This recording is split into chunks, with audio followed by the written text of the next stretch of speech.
Penampakan rumah AKP Ulil Rianto korban penembakan AKP Dadang. Penampakan rumah almarhum Kasat Reskrim Polres Solok Selatan, AKP Ulil Rianto Ansari, korban penembakan Kabak Ops, AKP Dadang Iskandar jadi sorotan. Sedang menangani kasus tambang ilegal galian C di Solok Selatan, AKP Ulil ternyata hidup dengan kesederhanaan. Hal itu berbeda dengan AKP Dadang Iskandar yang diduga menerima uang dari pengusaha tambang ilegal.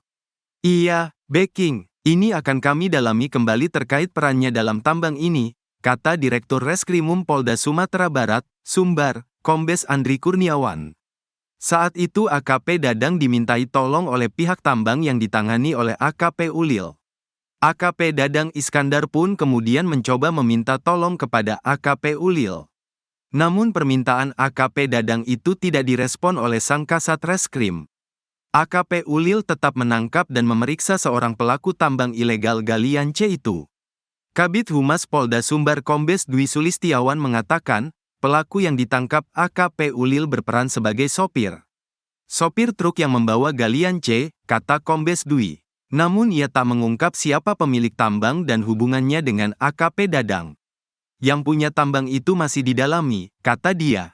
Tangani kasus galian ilegal, AKP Ulil rupanya tinggal di rumah sederhana. Perwira tinggi yang menjabat sebagai Kasat Reskrim itu menempati rumah dinas di asrama polisi.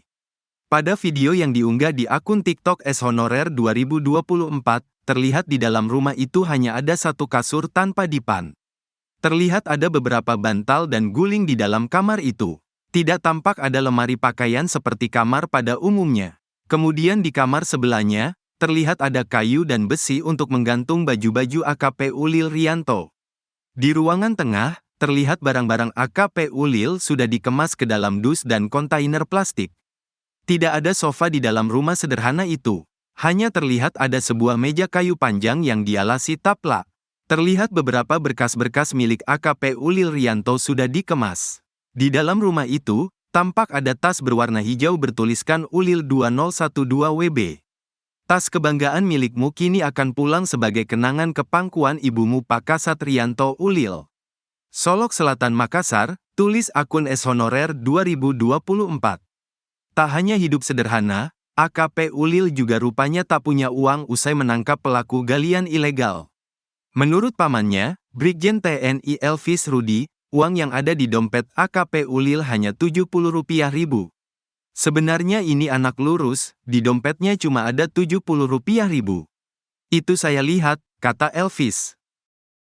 Setelah tembak AKP Ulil, terungkap AKP Dadang tembaki rumah dinas Kapolres. Kabak Ops Polres Solok Selatan, AKP Dadang Iskandar, ternyata tidak hanya menembak Kasat Reskrim Polres Solok Selatan, AKP Rianto Ulil Ansari, pada Jumat, tanggal 22 November tahun 2024, dini hari. Dia ternyata juga menembaki rumah dinas Kapolres Solok Selatan, AKBP Arif Mukti, setelah menembak AKP Rianto di parkiran Mapolres Solok Selatan. Dirkrimum Polda Sumbar, Kombes Andri Kurniawan, menuturkan diduga AKP Dadang menembak rumah dinas AKBP Arif sebanyak 7 kali. Hal itu, kata Andri, dibuktikan dengan adanya 7 lubang bekas peluru di rumah dinas AKBP Arif.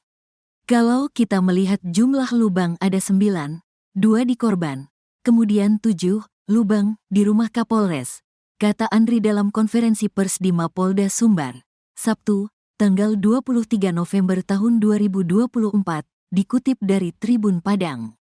Andri juga mengungkapkan kondisi rumah dinas Kapolres yang mengalami pecah di kaca kamarnya. Selain lubang bekas peluru, Andri menuturkan pihaknya juga menemukan 6 selongsong dengan rincian 5 proyektil dan sisanya tinggal serpihan. Sementara, rumah dinas AKBP Arif hanya berjarak 20-25 meter dari Mapolres Solok Selatan yang juga menjadi lokasi tewasnya AKP Rianto.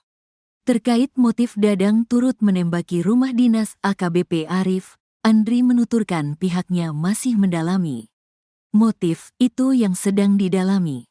Pemeriksaan masih berjalan, imbuhnya. AKP Dadang dijerat pasal PTDH dan KKEP. Pada kesempatan yang sama, AKP Dadang turut ditampilkan saat konferensi pers di Mapolda Sumbar. Tampak dirinya keluar dari lift lobi Mapolda Sumbar dengan mengenakan baju tahanan berwarna biru dan berambut plontos. Selain itu, AKP Dadang juga dijaga ketat petugas dari Propam Polda Sumbar. Petugas memperlihatkan barang bukti berupa satu senjata api, senpi, jenis pistol, selongsong peluru, celana, senjata tajam, sajam, jenis pisau, dan beberapa barang bukti lainnya. Namun, saat Dirkrimum Polda Sumbar, Kombes Andri Kurniawan akan menyampaikan update kasus penembakan terhadap AKP Rianto, AKP Dadang langsung dibawa ke ruangan lain. Kabid Humas Polda Sumbar, Kombes Dwi Sulistiawan, menuturkan akibat perbuatannya, AKP Dadang dijerat pasal berlapis, yaitu ada pasal terkait pemberhentian dengan tidak hormat, PTDH. Pasal yang disangkakan adalah pasal 13 ayat 1 Peraturan Pemerintah, PP, nomor 1 tahun 2023 tentang pemberhentian anggota Polri junto pasal 5 ayat 1 huruf B junto pasal 8 huruf C angka 1 junto pasal 13 ayat huruf M Perpol 7 tahun 2022 tentang Kode Etik Profesi dan Komisi Kode Etik Polri, jelas Dwi. Dwi mengungkapkan proses terkait penyelidikan pelanggaran kode etik oleh AKP Dadang maksimal akan selesai pekan depan. Apabila pemeriksaan selesai, langsung dilakukan sidang kode etik dan untuk penanganan kasus ini bisa secara bersamaan yaitu dari Dirkrimum dan Propam, jelasnya. Sosok AKBP Arif Mukti turut diperiksa terkait AKP Ulil ditembak AKP Dadang. Kapolres Solok Selatan AKBP Arif Mukti turut diperiksa terkait insiden penembakan yang menewaskan Kasat Reskrim Polres Solok Selatan AKP Rianto Ulil Ansar, Jumat, tanggal 22 November tahun 2024, dini hari. AKBP Arif Mukti Surya Adi menjabat sebagai Kapolres Solok Selatan sejak tahun 2022 lalu. Saat itu dirinya menggantikan AKBP Teddy Purnanto. Sebelum menjabat sebagai Kapolres Solok Selatan, dirinya menjabat sebagai Kasubdit 1 Ditreskrimsus Polda Sumbar pada tahun 2021. Dikutip dari berbagai sumber, sebelum dimutasi ke Polda Sumatera Barat, AKBP Arif Mukti ternyata juga pernah menjabat sebagai Kabak Ops Polres Lamongan pada tahun 2015. Kemudian ia diangkat menjadi Wakapolres Lamongan pada tahun 2017. Setahun berjalan, Arif Mukti kembali dimutasi sebagai Wakasat Lantas Polrestabes Surabaya. Setelah naik pangkat dari Kompol menjadi AKBP, Arif Mukti pun diangkat menjadi Kasubdit Dalmas Polda Jatim tahun 2020, sebelum bertugas ke Polda Sumatera Barat. Harta kekayaan AKBP Arif Mukti.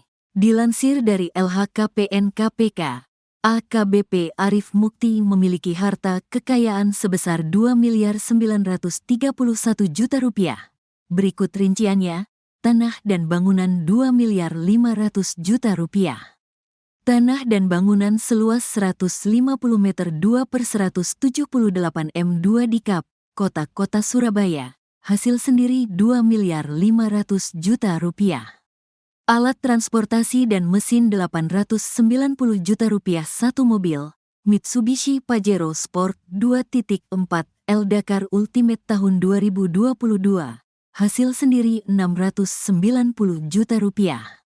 Mobil, Jeep CEC 7 tahun 1982, hasil sendiri Rp200.000.000. Harta bergerak lainnya Rp0. Surat berharga Rp0. Kas dan setara kas Rp10.000.000. Harta lainnya Rp0. Subtotal Rp3.400.000.000. Hutang Rp469.000.000. Total harta kekayaan Rp2.931.000.000. Polda Sumatera Barat, Sumbar, telah memeriksa 5 orang saksi terkait penembakan yang menewaskan Kasat Reskrim Polres Solok Selatan AKP Rianto Ulil Ansar, Jumat, tanggal 22 November tahun 2024. Peristiwa tragis ini diduga berkaitan dengan penegakan hukum tambang ilegal jenis galian C di Kabupaten Solok Selatan. Pelaku Kabak Ops Polres Solok Selatan AKP Dadang Iskandar menghabisi nyawa AKP Rianto Ulil Ansar. Salah satu di antara 5 saksi tersebut ada Kapolres Solok Selatan AKBP Arif Mukti. Keberadaan Kapolres Solok Selatan AKBP Arif Mukti saat kejadian penembakan disorot.